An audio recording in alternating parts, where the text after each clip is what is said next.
ଅଦା ଫୋନ୍କୁ ଚାଉଳରେ ରଖନ୍ତୁ ନାହିଁ। ଦୁର୍ଘଟଣାବଶତଃ ମୋବାଇଲ ଫୋନ୍ ଓଦା ହୋଇଗଲେ ତାକୁ ଚାଉଳ ଅଖା ଭିତରେ କିଛି ସମୟ ପାଇଁ ଛାଡ଼ିଦେଲେ ସେଥିରୁ ପାଣି ସବୁ ଶୋଷି ହୋଇ ଫୋନ୍ଟି ଶୁଖିଯାଏ। ଆମ ଭିତରୁ ଅନେକ ଏପରି କରିଥାନ୍ତି। ମାତ୍ର ଆପଲ୍ କମ୍ପାନୀର ଓଦା ହୋଇଥିବା ଆଇଫୋନ୍କୁ ଶୁଖାଇବା ପାଇଁ ଏଭଳି କୌଶଳ ଆପଣେଇବାକୁ ବାରଣ କରିଛି। ସେହିପରି ଫୋନ୍ର କାର୍ଯ୍ୟକାରିତାରେ ଅନେକ ସମସ୍ୟା ସୃଷ୍ଟି ହୋଇପାରେ। ଚାଉଳ ଭିତରେ ରଖିଲେ ଓଦା ଫୋନ୍ଟି ଶୁଖିଯାଇପାରିବ, ମାତ୍ର ସେଥିରେ ଥିବା କ୍ଷୁଦ୍ର କଣିକା ଗୁଡ଼ିକ ଫୋନ୍ର ଯନ୍ତ୍ରାଂଶଗୁଡ଼ିକୁ ନଷ୍ଟ କରିଦେଇପାରେ ବୋଲି ଆପଲ୍ କମ୍ପାନୀ ସତର୍କ ଦେଇଛି। ସେହିପରି ଫୋନ୍କୁ ଶୁଖାଇବା ପାଇଁ ଅତ୍ୟଧିକ ଉତ୍ତାପ ପ୍ରୟୋଗ ମଧ୍ୟ ଫୋନ୍ ପାଇଁ କ୍ଷତିକାରକ ବୋଲି କମ୍ପାନୀ କହିଛି।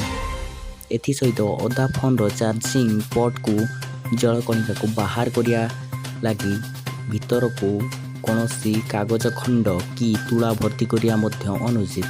କୌଣସି ପରିସ୍ଥିତିରେ ଫୋନ୍ ଓଦା ହୋଇଗଲେ ଏହାକୁ ଏକ ଶୁଖିଲା ଜାଗାରେ ତଳମୁହାଁ କରି ରଖିବା ଉଚିତ, ଯେଉଁଠି ବାୟୁ ଚଳାଚଳ କରୁଥିବ। ଫୋନ୍ଟିକୁ ଚାର୍ଜ କରିବା ପୂର୍ବରୁ ଅତି କମ୍ରେ ଏପରି 30 ମିନିଟ୍ କରିବା ଦରକାର।